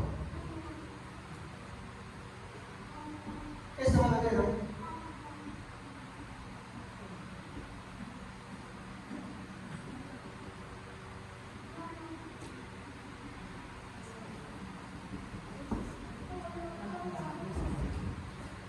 Desde el momento que tú haces algo y esperas la retribución, ya no es un acto bueno. Mis hijos los voy a educar para que ellos me mantengan. Ay. Yo no estoy diciendo que ustedes agarren y hagan lo contrario, pero que no problema para los hijos de su casa de ahora fe, pero con incrédulo también. Hay que ser así tampoco. ¿Ok? ¿Estamos? Pero todo acto que yo haga y espero recibir algo a cambio, van a mostrar ese uno que vamos a ver. ¿Por qué se enamoran? ¿Por qué se enamoran?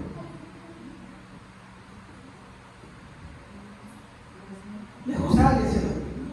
¿Qué esperan recibir a cambio? Ay, yo nada, mentiroso. Tampoco nunca te casas. Nunca te casas. No esperas nada a cambio, nunca te casas. Date así las perdidas directamente sin esperar a cambio, sin esperar tener ningún contacto.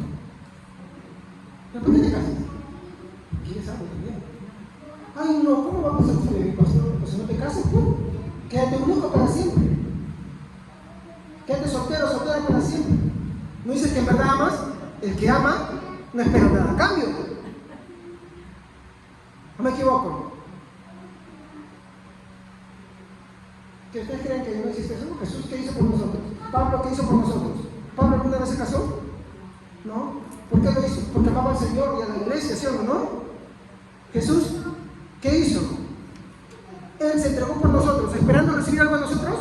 No, porque nuestra condición era de muerte. ¿Qué dice la Biblia? Porque vosotros estabais muertos en vuestros delitos y pecados. ¿Qué quiere decir? Que no podíamos dar ninguna retribución. La misma palabra gracia lo dice, regalo. ¿Por qué la fe es por gracia? Porque nosotros no teníamos fe para agradar a Dios, de tal manera que Dios tenía que darnos la fe a nosotros.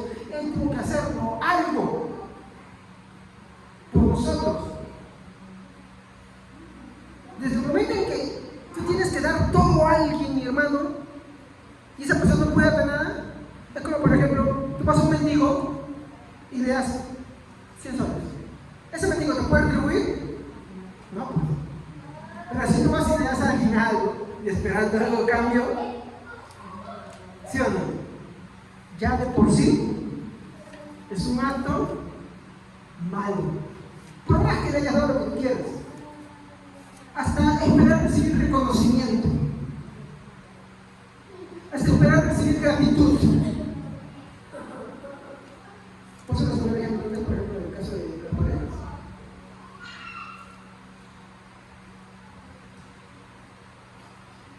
Para que un acto sea verdaderamente bueno, tiene que tener dos elementos: que lo glorifica a Dios y no esperar recibir nada a cambio. Tercero, no quiero que piensen que yo no quiero que se casen, sino que quiero mostrarles cómo es un acto verdaderamente bueno. ¿Estamos? No quiero nada a cambio. ¿Qué es eso? Un acto verdaderamente bueno no quiere nada a cambio y glorifica a Dios. Tercero, está dentro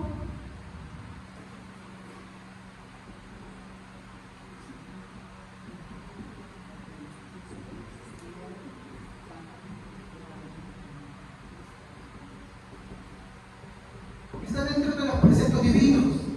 ¿Qué quiere decir? Que cuando yo haga algo, ninguno va a violar un mandamiento de Dios por más bueno que sea. Por ejemplo, Pablo nos da la muestra en Corintios 13 y dice: si yo quiero mis bienes, repartir mis bienes y quiero mi cuerpo para ser quemado y no tengo amor, de nada me sirve. ¿Qué está diciéndonos ahí? Que el hecho de dar las cosas desafiando los mandamientos de Dios y no por amor a Dios, de nada sirve. Por ejemplo, ¿por qué los mártires morían en el cristianismo? ¿Morían por buscar la gloria? Lema japonés: muerte antes que desorden. El seppuku: no voy a morir si se va a morir. ¿Por qué ellos eran capaces de morir? ¿No? ¿Por qué? Por no no ser deshonrados. Los cristianos estaban dispuestos a recibir deshonra, ser flagelados y todo lo que sea por amor. ¿A quién? A Dios. Hay un anciano, uno de los primeros mártires, dio su nombre, ahorita es un anciano de 82 años, el cual el emperador le tuvo consideración y le dijo, ¿sabes qué? Niega a Cristo y se retiró. Y él dijo, no, 80 y tantos años he servido a mi Señor Jesucristo y ningún mal me ha hecho. Y piensas, oh, procónsul, que ahora procónsul, que voy a negar a mi Dios. Y dice que el procónsul furioso agarró y dijo, ya bueno, conténlo. Y la gente decía, muerte a los blasfemos, muerte a los ateos, porque así se los llamaban a los cristianos ateos, porque no creían en sus dioses, ¿no? Y murió así ese primer mártir, un anciano. Pero murió por amor ¿a quién?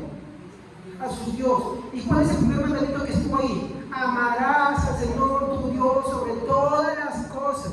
Jesús dijo, cualquiera que no me ama y que no está dispuesto incluso a renunciar a su vida, no es digno de mí. ¿Se dan cuenta?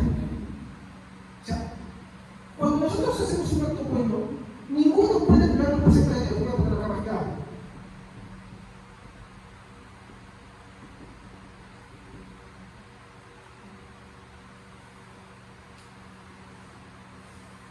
No importa el acto bueno, no puede venir. Esas son las tres razones para poder descartar que los actos del hombre en realidad no pueden ser buenos verdaderamente. Para que un acto sea verdaderamente bueno, tiene que provenir de Dios. Vamos a ver, ¿no? Jesús que nos dice acá, ¿no? Que bueno, solamente hay uno, y es Dios. Santiago, capítulo 1, versículo 17.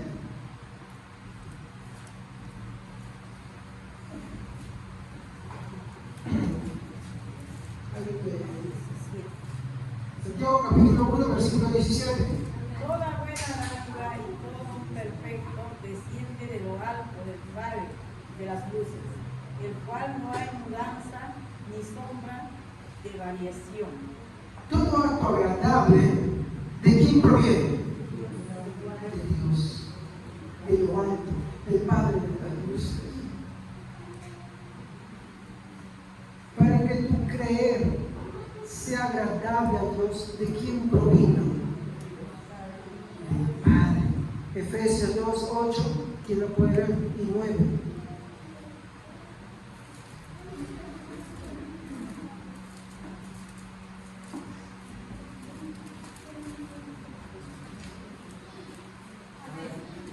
Porque por gracia sois salvos por medio de la fe, y esto no de vosotros, pues es don de Dios, no por obras, para que nadie se glorifique. La salvación no es una obra mía. Mi creer no es una obra mía. Mi fe no es una obra mía. Pues la Biblia dice que es un don de Dios.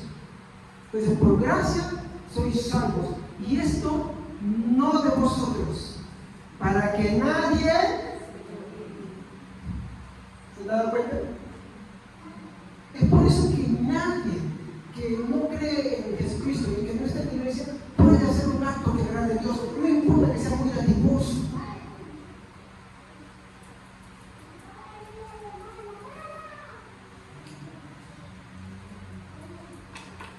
Aplicación. El hombre no hace actos verdaderamente buenos. Lo que hace son actos parcialmente buenos. Parcial no es totalmente. Buenos y beneficiosos para los hombres, pero no para Dios. Para que sea agradable a Dios, para que un acto sea perfectamente bueno, tiene que venir de Él mismo. Siempre hemos mostrado, ¿no? El círculo. Dios y el hombre. Disculpen mi hombrecito, ¿no? Es Dios quien da fe al hombre, y cuando llega el hombre, como proviene de Dios, regresa mismo, de tal manera que Él es el que provee todo el tiempo. Incluso lo que nosotros le damos es algo que Él nos dio. Por eso que se dice, y no de nosotros, pues es de Dios. Eso es clarísimo.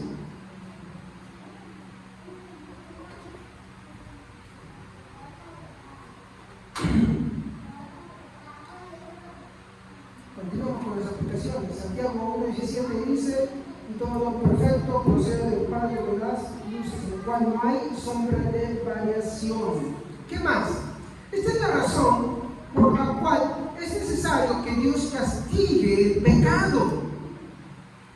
¿Por qué Dios castiga los pecados, hermano? Porque ningún acto, mi hermano, es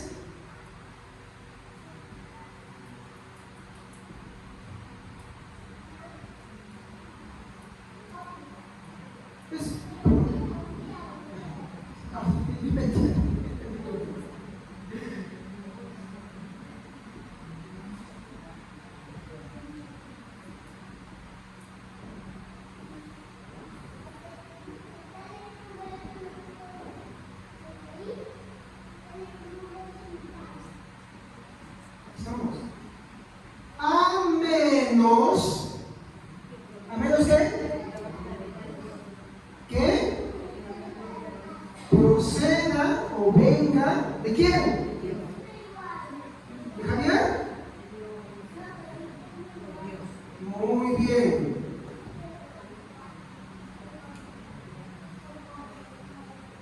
¿Se dan cuenta?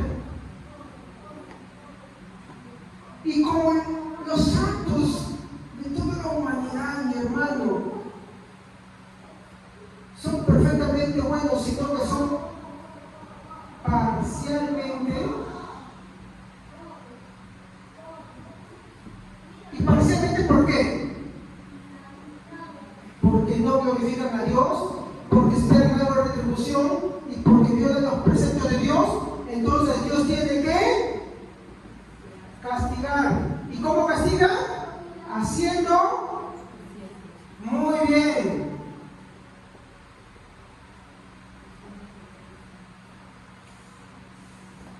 Como nuestros actos son parcialmente buenos, pero no perfectamente buenos, sino desagradables ante Dios, entonces Dios tiene que castigar.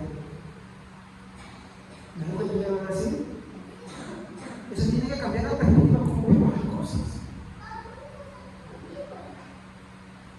Esa es la razón por la cual es necesario que Dios castigue el pecado, porque el pecado merece recompensa, porque es mala y merece castigo. Y acá quiero hacerle una pregunta. Adivine qué. Tú y yo somos pecadores, dignos del castigo de Dios. ¿A causa de qué? ¿De qué? De su justicia. Esto nos tiene que hacer reflexionar muy seriamente. Cuán bueno es que estemos en Cristo Jesús. Porque a causa de su justicia, Cristo sufrió todo eso y satisfizo esa justicia. De tal manera que ahora las cosas que hacemos tienen que ser guiadas y procedidas, porque el querer y el hacer provienen de la buena voluntad de Dios, y en esto estéis esmerosos, dice. Entonces, queda una cosa más sobre el estándar. ¿Cuál es el estándar de Dios?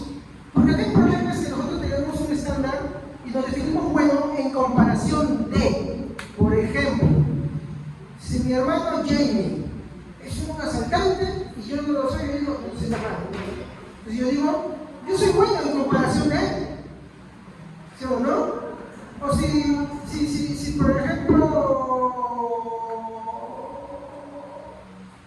Herminia dice, no, pero la hermana que no es una chismosa. Entonces, ella agarra y dice, en comparación de él, yo no soy tan malo, porque ella no soy tan malo, después nos hagan pelear. Yo no soy chismosa, ¿sí o no? ¿Estamos? Nosotros tenemos esa comparación entre el bueno y el malo. Decimos, yo soy bueno en comparación de, pero Dios no tiene ese estándar, Él tiene otro estándar. Entonces, sobre el estándar, vemos que la Biblia lo muestra, tema que profundizaremos en el próximo sermón, si Dios quiere. Pero leeremos, entre tanto, Efesios 4:13. ¿Qué dice Efesios 4:13?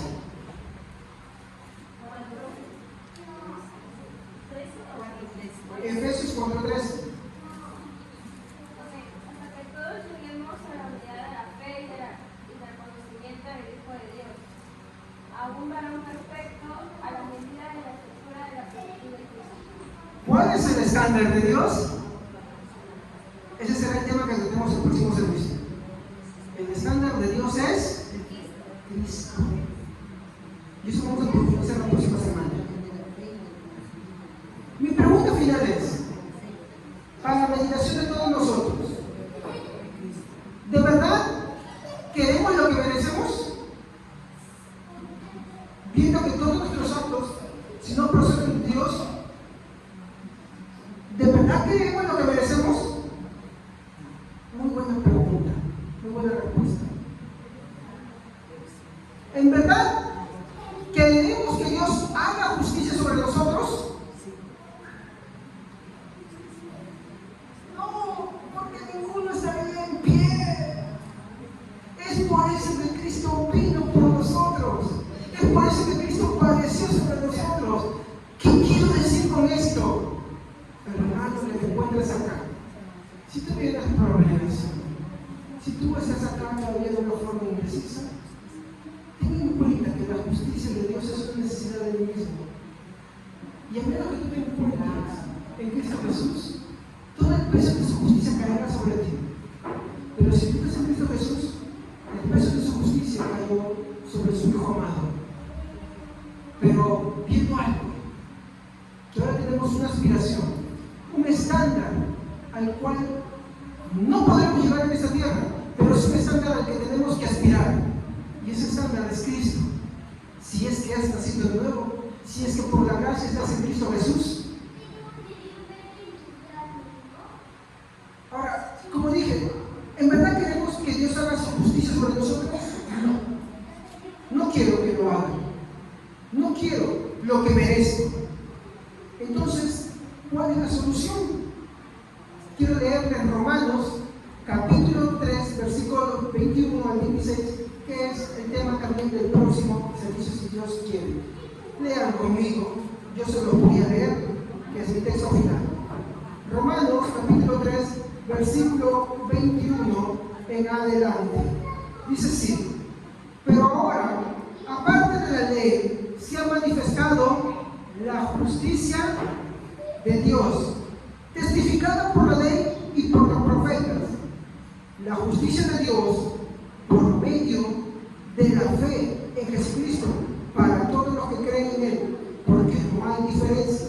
Por cuanto todos pecaron y todos están destituidos de la gloria de Dios, siendo justificados gratuitamente por su gracia, mediante la redención que es en Cristo Jesús, a quien Dios puso como propiciación por medio de la fe en su sangre, para manifestar la justicia a causa de haber pasado por alto en su paciencia los pecados pasados, con la mira de manifestar en este tiempo su justicia, a fin de que Él sea el justo y el que justifica al que es de la fe, Jesús.